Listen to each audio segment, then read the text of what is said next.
Find the answers to questions you may or may not have asked yourself, here at Kaleidoscience, Conversations on Cognitive Science. Welcome to this episode, which is our last episode of our second season. And as usual in our last, and usually also as our first episode of a season, we are not doing an actual interview with guests, but have an episode with all of the hosts. Sadly, not all producers, since one of us is sick today. But yeah, we're going to chat a bit about our past season and also what's ahead. So welcome to all of us. Hi, welcome. Hello. Hi. And also a quick shout out to all our listeners who have been with us for this many episodes now and are hopefully still listening. You might have heard a slightly more unfamiliar voice just now, which, was Imogen. She was already host in, I think, 2 episodes, if I'm not mistaken. Yes, the Christmas special and the episode with Professor Kühnberger on AI and music. You just heard her voice again, which was due to some, personal difficulties in organizing recordings from our side. So we decided to take her on our hosting team a bit earlier than planned, but she will join us from our next season, so the third season, and help us recording more often there. We will now officially welcome her as a full host of our podcast. So welcome. And do you maybe want to say a bit about yourself? Hi, I'm Imogen, or short Imo, and I've joined in the second season after Elisa was looking for reinforcements in the cognitive science students chat, mainly for social media and producing tasks. Yeah, and I messaged her and said that I was really interested in participating, and that's how I ended up here. But that's also why you haven't heard my voice as much before. You've maybe seen me on Instagram or heard me on Instagram, where I did some background reels, like with background informations on the topic blogs. And now I'm also joining the hosting team, and I'm really looking forward to it. We're happy to have you here. Thank you. Yeah, thank you so much. Can you maybe tell us a bit about your background and what your main interest in cognitive science is? Yeah, so I'm currently doing my master's in cognitive science, and I've kind of specialized in the more computational parts of cognitive science. I've done some courses on cognitive modeling. I've been to a workshop at Brown University last year, which was crazy. And now I'm going in the direction of knowledge graphs, how we can represent knowledge so it's human and machine interpretable.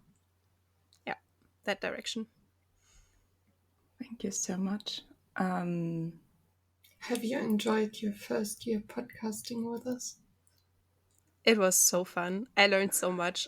I haven't really done anything in the realms of social media before, or like animating short form content. I learned a lot. And I mean, one of my first things that I did for the podcast was go to a podcasting conference with Elisa for 3 days, which was really, really fun. And it felt a bit like being thrown into cold water, because we were asked about our podcast constantly. And I don't know, it was October and I had been with the podcast since July or something like that. So I was always referring to Elisa, but yeah, it was really, really fun. Yeah, but I think you did pretty good there as well. I mean, I think you also gave a workshop on, was it? I just remember that you gave one super spontaneous workshop on something, and I was just so amazed by that. Yeah, I did a workshop on sticker design because I did that for our student body. Like they wanted to do a workshop on that originally anyways, but then the person who wanted to give that workshop just didn't have the capacities anymore. And then I was like, well, that topic really interested me. I really wanted to like talk to other people about this. And then I went to the organizers and told them, well, I guess I could do the workshop. I have stuff to say about that. I guess I did it a couple of times for our student body, so I know the basics. And yeah, it was super spontaneous. I think I had like 30 minutes to prepare for that. And then we sat there in a room with, I think it was like 5 or 6 people, so it was really really chill. And yeah, it was super nice because they were all really appreciative of me doing the workshop, and we had a really nice round of, I don't know, talking about stickers and design. It was really fun. Yeah, maybe to add, uh, uh, the conference was really chill and community organized, so everybody was able to um, participate with workshop ideas, or everybody was also supposed to help out with, for example, managing the cameras for the live streams and so on. So it was quite low key, not like a big scientific conference or something like that. Yeah, just a really, really nice setting. Yeah. That's really cool. I didn't even remember that you ended up doing a spontaneous workshop. I kind of also forgot about that. Okay, and as we said at the beginning, we just hit our 2-year anniversary milestone, which is actually super exciting because I think at the beginning, none of us, well, I think at least I hope that we would manage to keep going for that long, but I'm not sure if we all expected to keep it going so long. And I saw Sophie slightly shaking her head, so she was definitely not convinced. I feel like, considering how little we knew each other, I mean, I didn't know Sönke basically. I only knew you because we had worked together, and Alina. And the fact about how many life changes we've all gone through in the past 2 years, I feel like, yeah, I didn't expect that. Yeah, that's true. But we also didn't know about our life changes. So, I mean, some like graduating are kind of expected or like hoped for. Moves and job searches are a little more unpredictable, I feel like. especially spontaneous moves that are organized 2 weeks beforehand. Can't recommend, but works. Okay, but back to our podcast. Sönke, can you maybe, since you have the stats usually on, well, not on your mind, but you have access to them, could you maybe... Sönke knows all of them by heart. Of course he does. Day to day, he looks them up to report to us. Could you maybe tell us a bit about our current stats? Yeah, sure. I only can tell you about the stats from Spotify. So our podcast is, of course, available on multiple platforms. They each have their own statistics, but like the ones from Spotify is, first of all, the platform where we are heard the most, and second of all, they have this very nice visualization. And I just wanted to go through like the top 5 countries where we are listened from, because there's like a nice world map, and it is kind of like a heat map where you can see which countries the most listeners come from. And the number 1 country is, of course, Germany, with over 1,800 streams.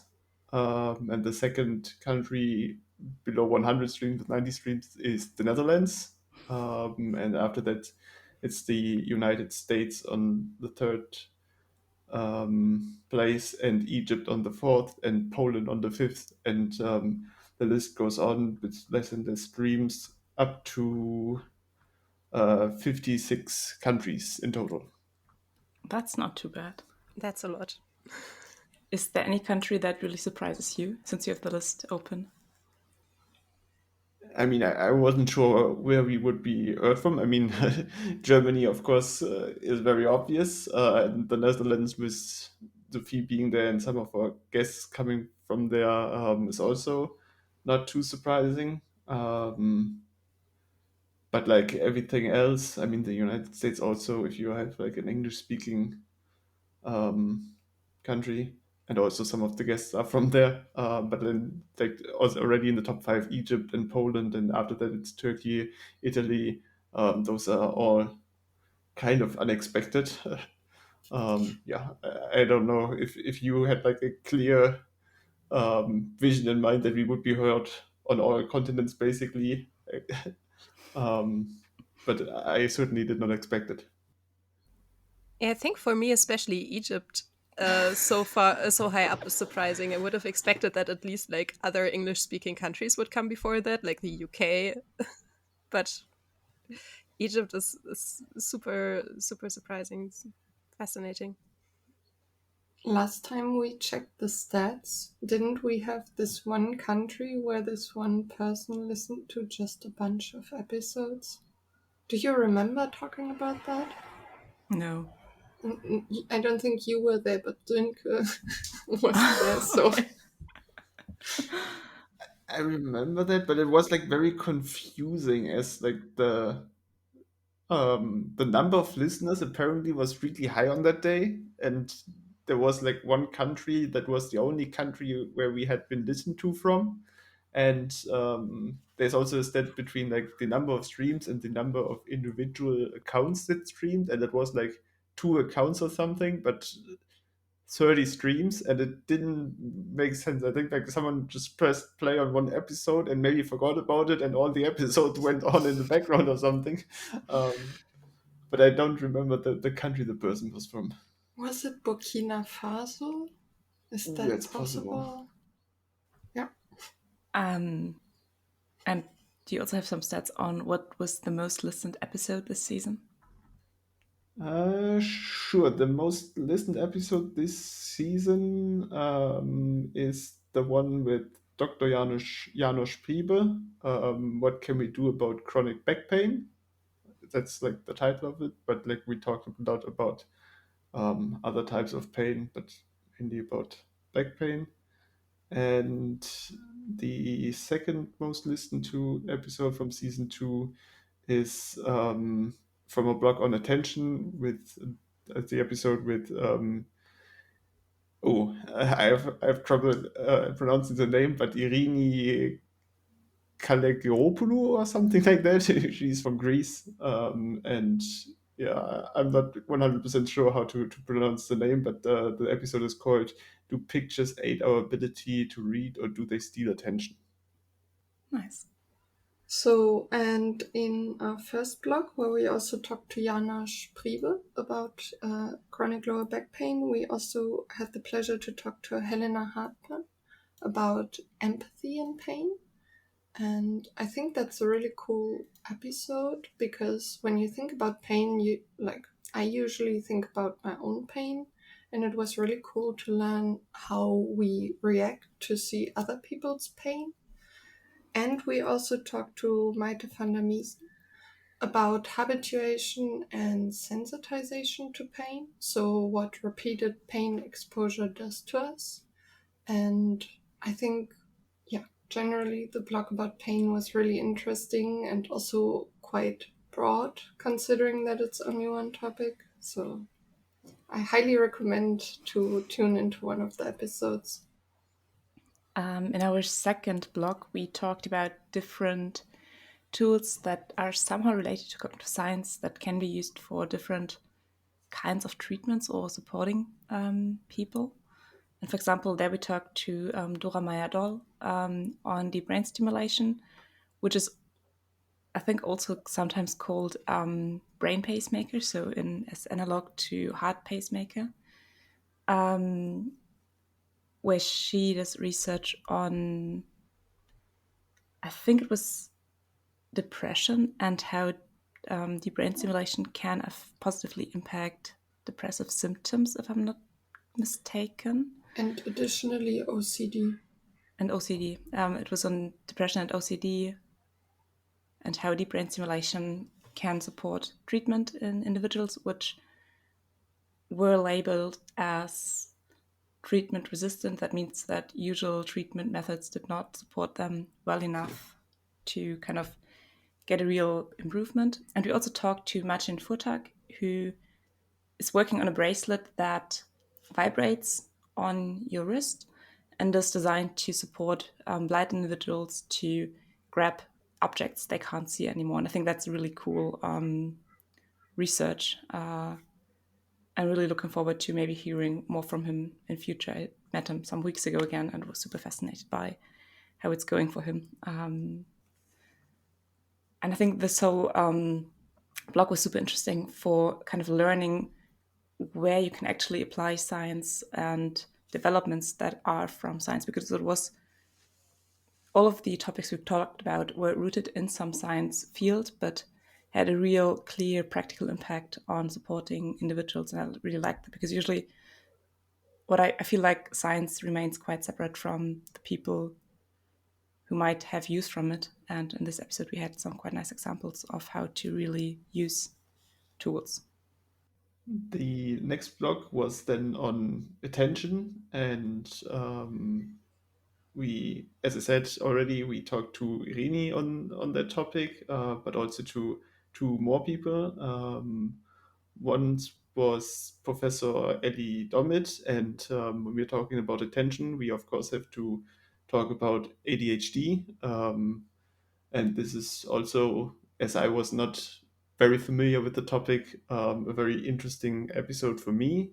Um, and the third episode in that blog was with Professor Paul Verhagen, and he talked on how mindfulness can influence your attention and also other aspects of your life. And that was also a very interesting talk where I learned a lot.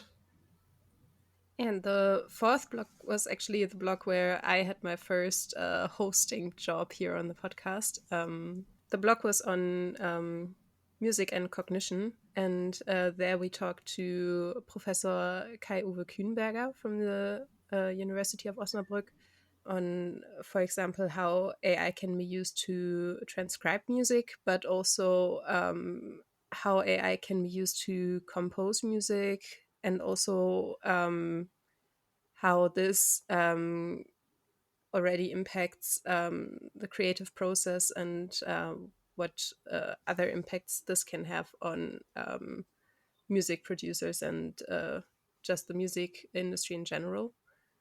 And we also talked to Dr. Jesper Hohang on what happens in our brain when we make music. So when we play music, how the gestures also impact our cognition. Our fifth block then was on brain technology and AI modelings of the brain. And there we talked to Professor Tim Kietzband from the University of Osnabrück and also to Professor Pascal Nitas from the University of Osnabrück. And we talked a lot about how the brain can be um, kind of a blueprint for the developments in AI, and how also AI can accelerate our understanding of the brain. There was like a very interesting symbiosis between the two fields, and yeah, those were also really fun episodes to record. And our most recent blog was on gender, sexuality, and feminism, where we talked to Professor Carol Hay on how and why we can apply Kant's theories to feminism. We also talked to Professor Robert Paul Duster and Mina Guérin about how gender stereotypes affect non-binary people, and also in general a little bit about non-binary people in psychologic and neuroscientific research. Thank you so much. And well, we did not mention all the episodes we had in each blog just because we had 3 to 4 episodes per blog and didn't want to talk just about each topic. So if you want to know more about all the topics we covered, just look into our Spotify list or wherever you listen to your podcast, and there you will find for each blog some more episodes we did not talk about right now. But just to give you a really short overview, we thought we'd just introduce 2 episodes per blog to give you a very, very rough idea of what we covered the last season. Maybe since we just talked about our guests, was there a guest that surprised someone of you the most with what they do in their research? I think one of the episodes that was the most surprising to me was when we talked to Dora Meyer-Doll.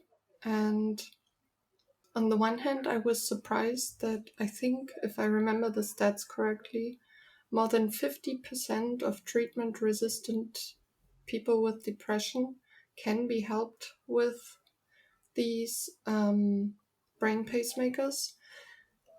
And on the other hand, that there might be a placebo effect involved with these brain pacemakers, because I've never actively thought about that.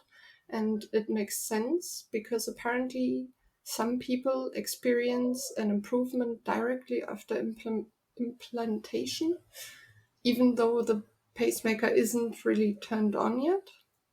And I found that quite mind-blowing because I had never thought about that. Yeah. On the topics of placebo effect, I found the segment with Dr. Helena Hartmann really interesting, where she talked about placebo, but also the nocebo effect, and that the nocebo effect can have an even stronger impact on, in this instant, our pain perception. And that just opened my eyes again to like the dilemma of medical professionals. On the one hand, they need to of course inform you of what can go wrong with the treatment that they want to prescribe you. But on the other hand, like if they tell you, then it's much more likely that these things actually like go wrong, or that you experience any side effects. And yeah, I just found that really interesting. And yeah, it's just like a really grave dilemma. I think for me, it was actually Carol Hay on Kant and feminism, because I had 2 years of Kant in my last 2 years of school, and I just never brought Kant into any relation with feminism. And honestly, even though I was in the episode, I had no idea of what to expect from the recording, just because for me it was such a weird concept to combine those two. And somehow this was one of the episodes that sticks out the most for me with regard to combining 2 concepts I never thought that could be combined in such an interesting way. Yeah. We now want to talk a bit about guests that surprised us a bit with their personality. And I think for me, who comes to mind is Professor Paul Verhagen. I mean, we talked to quite a number of professors already, and I think they are much more open and friendly than you would expect maybe when you start studying. But I think like sometimes they can still be somewhat reserved and like very professional. I don't want to say that that Professor Farr was unprofessional, but he was like very, very open and making a few jokes here and there. So like he had this, this very welcoming vibe, I would say, and I think like I really enjoyed that. Yeah, he also gave us the option to post the episode announcement, to use a photo of just him or him with his one of his cats on his shoulders. True. That was really sweet. And of course, we used a picture of the cat. Yeah. Even though I didn't record that episode, but I was involved in planning the episode, and who not really surprised me, but yeah, it was really pleasant to organize the episode with Professor Tim Kietzmann from our university, because so far I only knew him like as one of my professors that where I went to the lectures regularly and so on. But yeah, he's really super open, really nice, and you feel that he actually studied cognitive science here because he just has this coxy spirit that we have in our study program. It was really, really nice talking to him. I was in the recording with Tim Kietzmann, and one thing I found really likable was that he was recording in his basement because he had visitors who were kind of upstairs, and he just said, like, I'm sitting in my basement. Around me is just not chaos, but he was just like, it's my basement, I'm recording that in. And I think those moments make guests really human, especially when you don't know them before. Like, I did not attend any of his courses, but those moments just make guests super human. Of course, they all are human beings, but usually there's still a gap between a professor at your university and a student. And I just really like that. I think it also says a lot that he was recording the episode with us while he had guests in his house, and that he still like took the time to do the recording with us. It was really nice. And I think usually you also only see the successes and achievements of professors. I think that's also something that ties in. So you see all the grants they've gotten, all the papers they've published, all the things they've developed for the field. And that's very impressive always. But usually you don't see like the little bloopers that happen in life, like the little moments where things go wrong or unexpectedly, or yeah. So seeing them in an interaction makes them more human, yeah. Maybe back to recordings. Were there any moments where one of our guests went completely off script and surprised us, you, in the recordings, but where it was in a good way? Because, like, we don't want to talk about moments where guests went into a direction and we had to catch them, because that sometimes also happens, which can be fun. But I mean, the moments where they said something which caused the conversation to go into a totally different direction than we expected, but which actually helped understanding something better. I think for me, Dr. Nadia Genieli, when we asked her to introduce herself, she was so excited to talk to us about her topic that she basically just jumped straight in. She introduced herself, and then she also already started talking about her research because she's so passionate about it and she really wanted to share it. So we basically felt like we didn't have, so usually we have the part where people introduce themselves and we introduce them. And then we have quite a clear cut to where we start talking about the research specifically. And there I felt like that line got a bit blurred because she really wanted to talk to us about her research. I think also with Carol, with Professor Carol Hay, I think towards the end, we kind of steered off script quite a bit and talked a lot about queerness and sexuality and feminism in the current political changes. And even though it wasn't planned like this, I think it was a very valuable part of that conversation.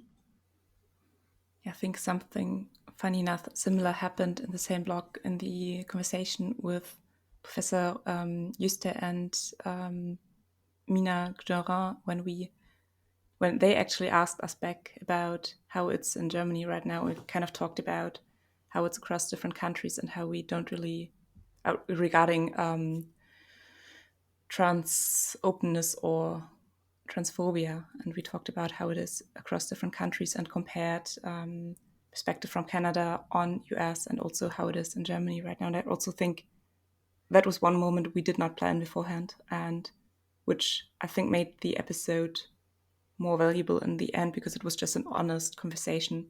Like, of course, all our conversations are honest, but a conversation that was not intended or planned, that still added to the whole interview in the end. And I think that's something that kind of developed in that blog also, that obviously researchers should be neutral, but also research always exists in a context. And I think that's something to be kept in mind, and that I also started thinking about differently when Professor Juster mentioned that they basically, like, he gets kind of accused that he's biased in his research because he's a gay man and he's doing research on the LGBTQIA plus community, and that people see that as a disadvantage, but obviously it can also be an advantage because you can provide a perspective a straight woman might not have, and therefore open new doors into research. And I think that kind of changed the way I look at research, like the whole blog. So I think that's pretty cool. I think by that you also already answered one of our next reflection questions, which was which episode taught you something that actually changed how you think.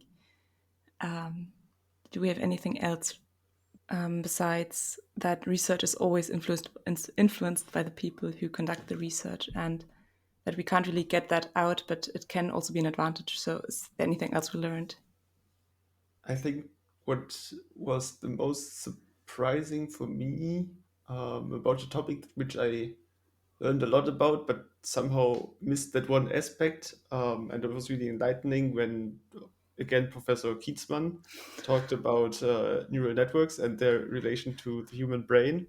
And I always, of course, when you start learning about neural networks, like the artificial ones, you get explained like the basic idea that was copied from biology basically, and how like one neuron is set up. And he said that in a modern artificial neural network, maybe one unit or one neuron, so to speak, does not correspond to like a single neuron in your brain in terms of computational power, but might be like a cluster of neurons or something.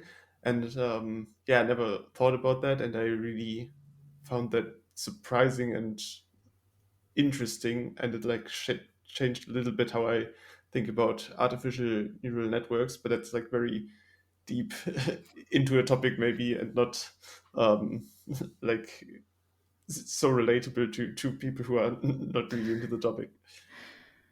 I think one thing that really stuck out for me was when, again, Carol Hay talked about how she ended up in the specific niche of feminism and Kant, because she said, well, I just didn't know that this was something you can't combine in philosophy. And because she also talked a bit about that she's not from an academic background or not from an academic family, and therefore didn't know how it's done traditionally, and just kind of explored what she found interesting and combined concepts that were not combined before, not knowing not that this is considered something you should not do. And for me, this was quite eye-opening because I'm also not from an academic family and always feel a bit lost when it comes to going further in science research, etc. Because I often feel like I don't have a plan of what I'm doing and how to do things and how to proceed, just because for me it's not like I don't have a family member that I could ask with, hey, how do you do that? I just try to figure it out myself or talk to friends. And this kind of gave me a perspective of it can actually also be good to not have a family with an academic background, because you sometimes then see things differently compared to people who are were more nurtured into that direction. It's almost like a disadvantage turned advantage. On that note, I also still think about the episode with Professor Pascal Nitas, where he talked about his academic journey, because he also doesn't come from a family of academics. And I think he mentioned that he never thought about going into academia. For him, it was clear that he just wants to like go to industry and then work there. And but that one of his professors, who's also one of our professors, because he also studied in Osnabrück, he basically just assumed that he was going to do a PhD. Even in And his bachelor's. So already said in his Yeah. bachelor's, you're going to do a PhD here anyways, right? Yeah, and Pascal mentioned that he had never thought about that, and yeah, it just showed me again how important it is to have people tell you that this is this is something that you can do, like having people believing in you, or supporting you, or not only supporting you, but like telling you that you can do it before you even yourself think about it, whether you can do it or not. And that I think that it's sad that starting from school or kindergarten, that we don't have the tight-knit support system so that every child or student has a person who goes to them or goes up to them and tells them, hey, you can do that, or have you thought about pursuing this or that? Yeah.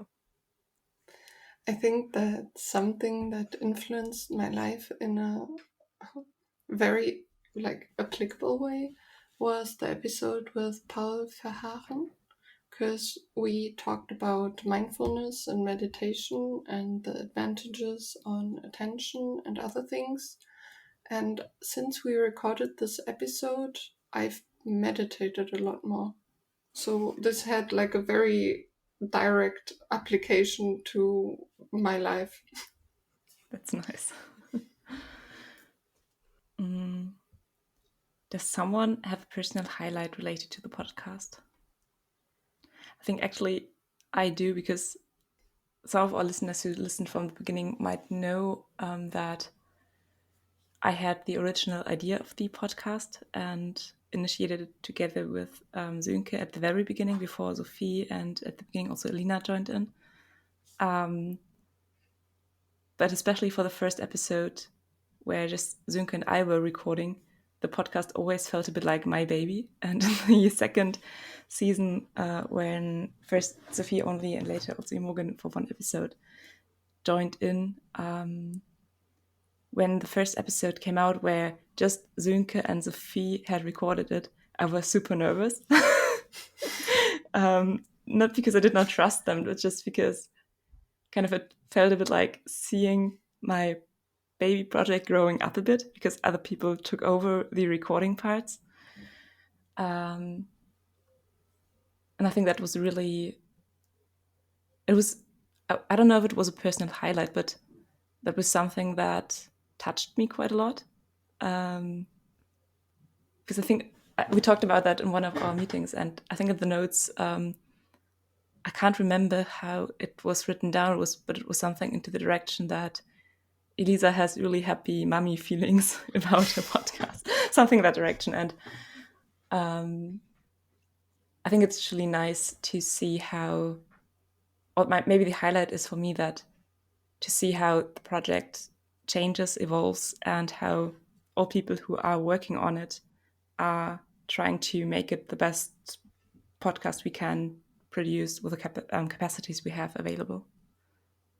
On that note, on growing the podcast, I think one of my highlights was that we actually got approached about like doing an interview with a professor from the US. I am not going into much more details here, because that episode might actually come out or may not. We are working on organizing that. Unfortunately, thematically, it didn't fit into the second season, so it didn't fit in any of the topic blocks that we had prepared for the second season. But yeah, we got approached about it. We told them, yes, we would potentially be interested in that. And then we got the manuscript for the book that he's publishing this year. And yeah, it's really cool that like people approach us to be in our podcast. I don't know. It was a bit of an ego boost. Yeah, I think a highlight for me was, I also hosted my first full episode, if we like, apart from the Christmas special we did. And I was quite nervous to do that. And the episode went really well, and the chat, like, dependent on time constraints, sometimes guests stay after and we chat a little bit about the recording, about the episode, about the podcast. And yeah, that episode with Janusz Priebelt was really nice to also like chat with him about science communication. And yeah, that he actually mentioned that he enjoys the podcast and thinks it's pretty cool what we do. And I think that was really nice to also like get the feedback that this went well. Yeah. And this might be a cheesy one. I think it's like, I also enjoy the group meetings. So obviously we are a science communication podcast, but we are also a group, and I feel like we've grown together quite a lot as humans, and we've also learned quite a lot about working together on a big project and organizing ourselves together, and also how to handle situations where somebody's not necessarily happy, and how to discuss and mention problems. So I feel like we've grown a lot on like a human interaction level as well. Yeah, definitely. Yeah. I mean, to add on to that, I feel like I really got to know you, even though the only person from this podcast that I've met in person is Elisa. Which is just due to the fact that I'm the only one who's still in Osnabrück from all the Yeah. other people besides Imogen. No, we Yeah. just didn't want to meet Imogen. No, obviously. Yeah, you will think I'm an awfully unlikable person. That's why we meet once a week and talk about a podcast. Yeah, I feel like if we didn't vibe as people, this would be a very difficult project. It wouldn't work out at all. Yeah, but the podcast meetings, they don't feel like meetings in the sense of work meetings or something like that. They feel like friendly socializing with like discussing podcast related stuff for, I don't know, 15 minutes or something like that, and then the rest is tangents about knitting or or My cat, your cat. yeah. Something we talked, like one question where we already talked about the answer is, what is our most often said sentence that never makes it into the episode? And I think it's schneidet es aus. So it's something into the direction, okay, Sönke, please edit that, or please cut that, or please do whatever. We also said that a lot this episode today. Yeah. I think we should open one episode and it's just all of us saying, Sönke, can you cut this? And see how long that becomes. I think it's not too long, actually. I mean, just a sentence, no, but the amount of minutes that I have cut are quite a number. But there's a reason they were cut, so they will not be published. Okay, so we need an episode not with us actually saying, Sönke, can you cut that, but with all the stuff that's been cut out because we discussed on how to proceed or just went off script totally. Yeah, just to clarify, we obviously don't censor people, but sometimes people don't like how they phrased something, or they lose their train of thought, or they want to rework this idea. Same goes for us. Sometimes we mess up the introduction and stumble about words. So that's what we mean with like cut parts. We don't censor our guests, just to be clear about that. No, and sometimes if we are not sure about one part in an episode, we just check in with our guest and ask them, hey, is that fine the way it is? or do you want that to be cut? So if we cut out contents, then we always do it in agreement with our guest, or even guest messages us later and says, hey, this part where I talked about that, could you please cut that out? Just to clarify, for scientific and journalistic integrity.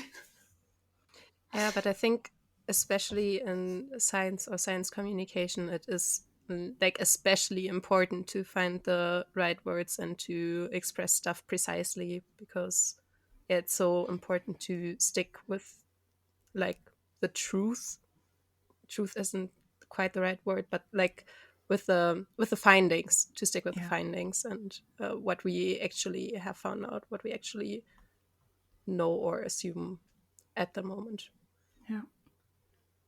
And then at the end, we, of course, also want to tease a bit the new season, which will start in October.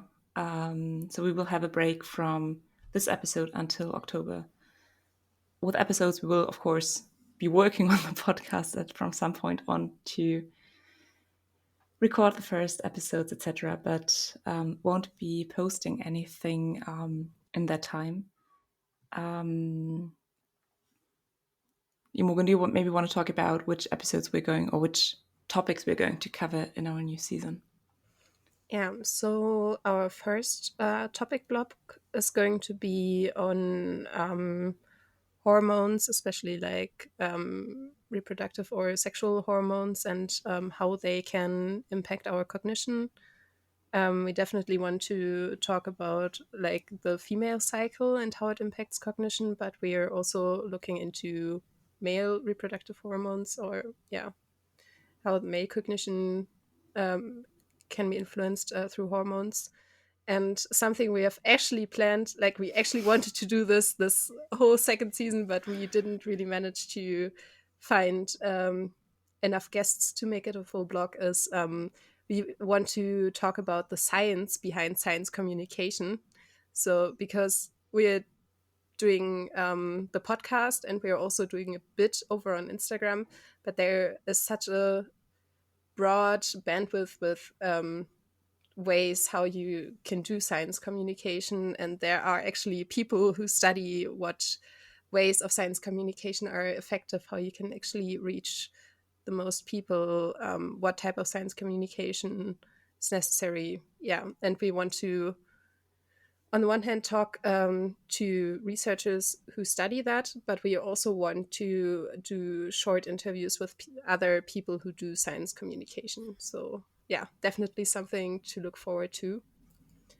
And the other topic blocks that we have lined up are on the one hand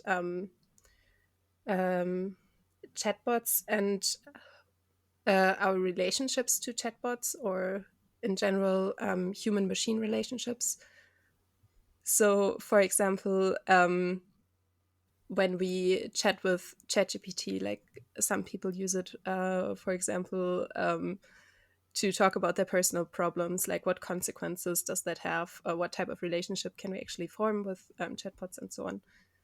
And then we also want to talk about machine learning in medicine, because that is something that is already happening. There is already machine learning being applied in medicine and therapy, but there are some ethical concerns around that as well. And yeah, we want to talk about ways where machine learning can be used in medicine and is already applied in medicine. But yeah, the ethical concerns around that, and also the legal aspects, like we have a new AI Act in the EU that regulates this quite strictly. And yeah, I think that's just a really interesting field to explore.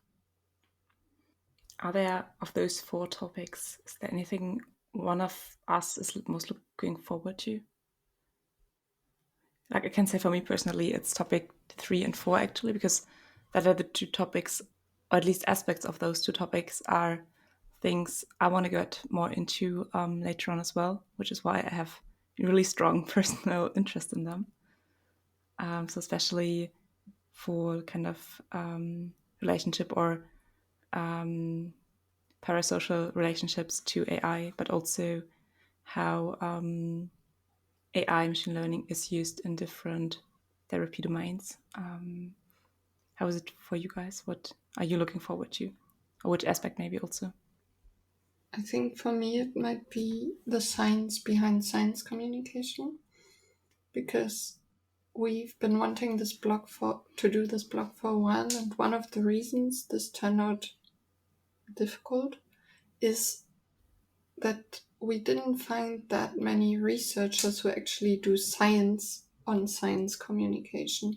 There are a lot of great researchers out there who do great science communication, but it's surprisingly little research on the mechanisms. Or maybe we just haven't found it yet. I mean, we have looked into it, but...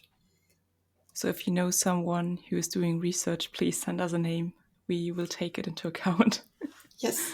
So now we found like a few people who we're gonna invite. But I'm very looking forward to it, to understand how science communication can be made more effective, because obviously that's something we are also interested in for our own podcast. I think also for me is the fourth block on machine learning and medicine really interesting, because I think medicine is maybe the field where the societal impact of machine learning is like the biggest at the moment, I guess, or like the potential for the impact is enormous. And that there's also like a very positive thing, but there might be some pitfalls. So I'm very interested in learning about those. Are you looking forward to something, Imogen? Yeah, so I'm also really looking forward to our first block of the new season, the one on hormones and cognition. Like, as a person, I would say I'm quite in tune with my menstrual cycle, in the sense of I have a good feeling of when my period is about to start and so on, but that is mainly because I struggle with like PMS symptoms, and I'm really looking forward to learn how other parts of the cycle impact cognition, and maybe how I can even use this thing that really annoys me a lot,